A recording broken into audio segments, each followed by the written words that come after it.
چې دا وخت ملک چې کوم دی بلکې ټول قوم زه به سم ټوله دنیا د یو ډېر لوی مصیبت سره مخ ده. تاسو تېره ورځ پریس کانفرنس هم وکړو او خلکو ته م اپیل وکړو چې هغه خپل ځان احتیاط وکړي، حکومت له اړخ هم دې طرف تاسو نه زه یو پوښتنه کوم هغه ده چې موږ ته هغه موږ چې ورته قومي بیانیه دا موږ وایو ایمرجنسي دا وار لایک سچویشن دی، په دې وخت کې یو قومي بیانیه پکار وه، نیشنل لیډرشپ نن چې کوم دی د اپوزیشن اے پی سی ده، سبا له چې کوم دی د حکومت پارلماني لیډرانو یو ایم پی سی آی پی سی به ورته ووایو، دا ولې موږ په یو ځای باندې لومبۍ ورځې نه ولې موږ نه یو کېږو چې دا قوم ته مو یو پیغام ورکړی وي؟ بسم الله الرحمن الرحیم. ستاسو خبره بالکل ټیک ده او سړی خو په خپل ځان پړلی یا د خپلې پارټۍ په کردار باندې ملامت دی. دا وبا چې څنګه راغلې وه په اوله مرحله کې موږ صدر پاکستان څخه خبرې کړې وې او تقریبا د حکومت ټولو ذمهدارانو ته هم اپر کړی چې زموږ اسپتالونه، زموږ امبولینس، زموږ رضاکار دا ستاسو دپاره دي، د قوم دپاره دي او راځئ چې په شریکه باندې کار ته دوام ورکړو. او بیا مو د سیاسي جماعتونو سره هم خبرې وکړې، پیپل پارټۍ د چیرمن سره هم، د مسلم لیګ والو سره هم، چې راځئ چې په شریکه کینو. او نن چې اجلاس کېده د ټولو اپوزیشن د سیاسي جماعتونو، هغې کې موږ هم دا غندنه وکړه چې کاش په دې اجلاس کې زموږ سره حکومت هم شریک وی یا حکومت اجلاس راغوښتی وی او موږ ټول پکې شریک وی. او دا وخت تقاضا ده چې لکه د دهشتګردۍ خلاف سم ټول فوج، سیاسي جماعتونه او ټول قوم په یو پیج باندې دغه شان بیا د دې وبا خلاف یو نیشنل ایکشن پلان تحت موږ یو شو او د هرې صوبې د ځان له ځان له پالیسو په بنیاد باندې هغې په ځای باندې ټول قوم او ټول حکومت یو وفاقي پالیسي اختیار کړي چې زموږ دا قوم د دې مشکل مرحلې نه وځي. نو بهرحال دا خو حسن تا ته پته ده چې اول د حکومت دا کار چې کله هم داسې یو کرایسس راشي چې هغه ټول سیاسي جماعتونه په یو پیج کولو دپاره راوغواړي، خو زموږ حکومت نه د کشمیر په کرایسس کې دا کار کړی او نه اوسه کوي او نه داسې په اراده کې یا په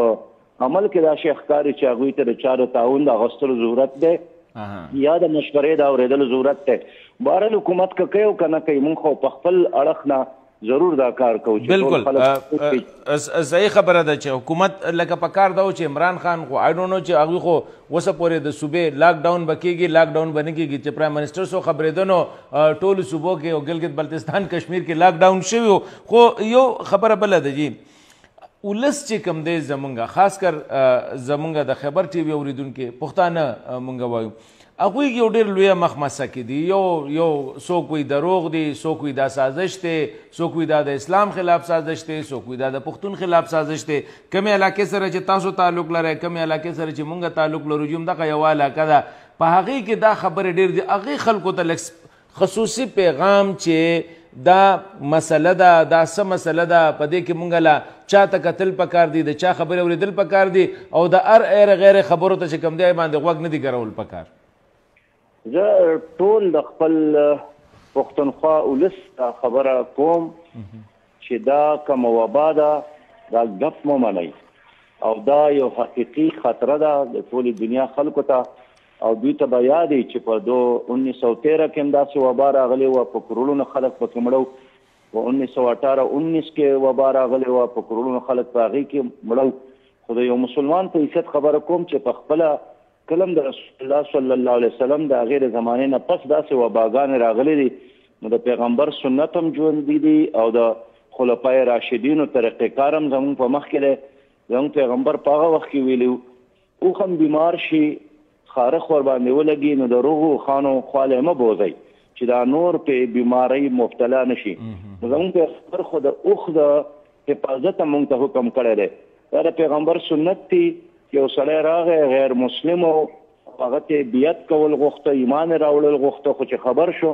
پاک پیغمبر ورته وایي چې ستا بیعت ما ته منظور دی، د لاس ته میلا وهلو په ځای نه بغیر او ته لاړ شه خپل کور ته. نو دا لاس په د بیمارۍ او د وبا په حالت کې نه میلاوېدل دا هم د رسول الله صلی الله علیه وسلم سنت دی.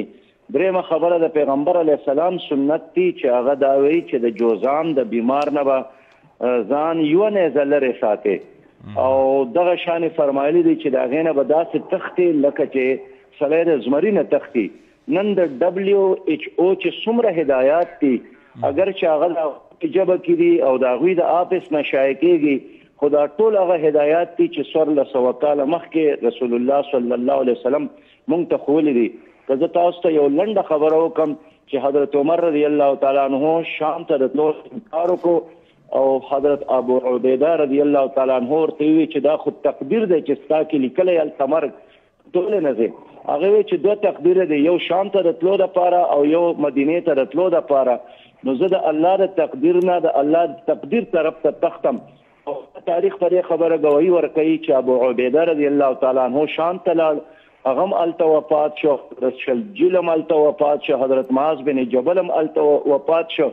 او بیا عمرو بن العاص د فوج قیادت سنبال کا، هغه ټول فوج لا تقریر وکړو چې دا یو اور دی او د دې نه تاسو غرونو ته لاړ شئ، غارونو ته لاړ شئ. او 2-3 میاشتې هغوی په هغه غرونو په غارونو کې واړولې چې وبا ختمه شوه.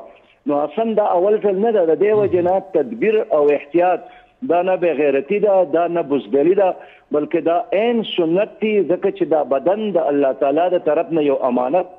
او دې امانت خیال نه ساتي نو سړی پې ګناهګارېږي. سراج صاحب بالکل تاسو دا ټول احادیث او دې نه ثابت چېرې لکه حضور صلی الله علیه وسلم چې بیمار یا تا نه بل سړي ته خطره که ته خپله باندې خیر ځان په خطره کې چې خو جدا خبره ده، خو ستا نه ستا وړو ته مشرانو ته نورو ته خطره. اوس دا ده جي چې ملک کې څلورو واړو صوبو ګلګت بلتستان چې کوم دی لاک ډاون مطلب دا دی بازارونه بند، دفتر بند، سکولونه بند، کالجونه، یونیورسټۍ، بلکې د هسپتالونو او پی ډیز هم بند کړي دي. د دې وجې نه چې خلک را یو ځای نشي. خو دې وخت کې موږ دا خبره څنګه جسټیفای کړو چې یاره جوماتونو کې زمونږ 15 ټیمه چې جمع کېږي، بیا په خاصه توګه په جمعه کې غټه جمع کېږي، په دې باندې زمونږ مذهبي طبقه کلیر نه راځي. څنګه چې سعودي عرب، ترکیه، ملیشیا دا ملکونه راغلي دي، ایران راغلی، مونږ دلته کې حکومت هم د کنفیوژن ښکار دی او مذهبي طبقه هم چې کوم دی کلیر خبره نشي کوي چېرې او جومات ته تاله پکار ده یا نه ده پکار. سعودي عرب کې که کعبه شریفه بنده کړې، مسجد نبوي بند کړی دی، دغه شانتې په ایران کې مقدس مقامات، په عراق کې مقدس مقامات بند شوي دي. دلته کې مونږ ولې په دې حواله خبره نشو کولی سراج صاحب؟ ګوره دا خو په زور خلکو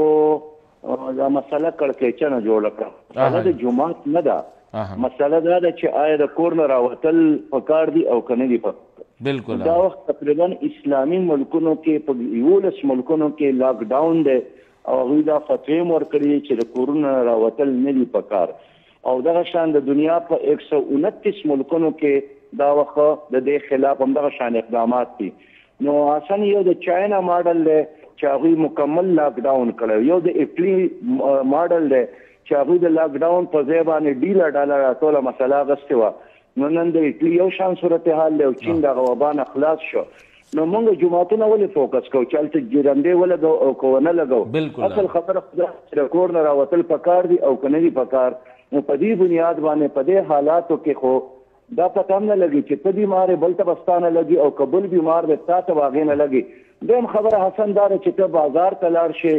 یا کوڅې کې وګرځې د خلکو سره او ستا لاسونو پورې دا جراثیم ونښلي او ته راشې خپلو ښایسته ماشومانو سره په خیر کې د هغوی سره مینه کې، نو ستا د وجې نه هغه ستا د کور ماشومانو ته هم دا تکلیف رسېدی شي، دا وبا رسېدی شي. نو مسله جومات ته د جرندې لګولو نه ده، مسله دا ده چې په دې حالاتو کې د کور نه نه راوتل دا زیاته ښه خبره ده. او ما دا اصلي خبره هم دغه ده، دا ستاسو خبره بالکل لکه ایز ا لیډر، ایز ا رهنما، ایز ا امیر تاسو چې په کومه طریقې سره دا آرټیکولیټ کړه. سراج صاحب هم دغه شانتې چې لکه دا خبره دویمه ده، جومات وروستو دی خو د کوره راوتل چې کوم دی په دې وخت کې هغه یا ګڼې ته تلل چې کوم دی دا نه دی پکار. زمونږ ته دا مونږ ته مذهبي تعلیمات هم دا وایي چې کله داسې وبا راشي نو د کور کې کښېنئ، خپل دیره کې کښېنئ، ډډې ته کښېنئ، ګڼې ته به نه ځئ. دا فلسفي ده جي. یقینا حسن صاحب په دې وخت کې زه یو دویمه پهلو تاسو ته وایم او دا ډېره اهمه پهلو ده چې موږ 22 کروڑ عوام یو او د 22 کروڑ لپاره دا وخت د پاکستان څخه 19 وینټیلیټر دي. هسپتالونو کې ځای نشته، د ټیسټونو دپاره لیبارټرۍ او لیب نشته دی، 1900 وینټیلیټرز دي او دغه شان ټیسټونو دپاره لیب او په هغې کې چې نیم خراب دي په دې 1900 کې نیم خراب دی جی پرونه ما د هسپتال تپوس وکړو نو وینټیلیټر شته خو کار خراب دی نسبت د کلي ته مه ساته چې ته بیمار شو ته به د هسپتال ته ورشي تا ته یو پوره سهولت میلاو شي یا به وینټیلیټر ورته میلاو شي او یا به درته هغه ټسټونه صحیح میلاو شي نه په دې ځمکه د بوج د جوړېدو په ځای یا خپل خاندان په امتحان کې اچولو په ځای دا ښه خبره ده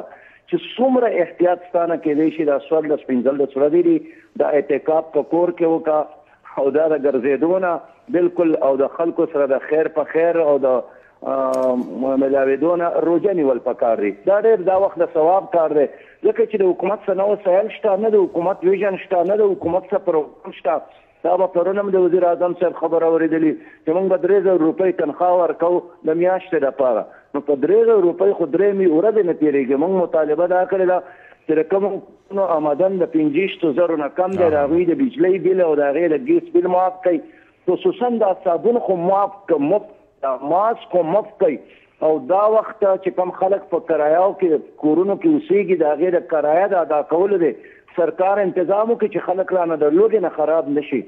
خو حکومت نه خو به خپلې مطالبې کوي خو زه د خپل قام او د ولس او د ورونو او د خویندو او د میاندو او د بچو نه او د ماشومانو نه او د لوی نه دا مطالبه کوم چې د خپل ذات دپاره هم او د ټول عالم اسلام دپاره د انسانیت دپاره دا یو 15 ورځې ناکام په ځان تېر کوي چې موږ د دې وبا نه خلاص شو جی ډیره مننه بل اپیل درته کوم بیا به ماته موقع میلاو نشي چې سبا نه بل سبا د جمعې شپه ده او موږ دلته اعلان کړی دی چې د جمعې په شپه باندې 9 بجې نواله تر د 10 بجو پورې به دا به زمونږ یوم دعای موږ به که په کورونو کې وو که د کورونو په چتونو کې وو که په دالانونو کې وو ماشومان سړي ښځې دا ټول به دعا ته راوځو او اجتماعي طور انفرادي طور پټه هم او په زور هم د الله تعالی نه دعا کوو چې الله مونږ او دا ټول انسانیت د دې نه خلاص کړي او جمعې په ورځ ټوله د جمعې ورځ چې کوم ده دا به زمونږ یوم توبه وي ځکه چې توبه دا د رحمت دروازې کولاوي نو زه ستا د پروګرام په ذریعه باندې د خپل ولس نه اپیل کوم چې د جمعې شپه 9 بجې دا به زمونږ د دعا شپه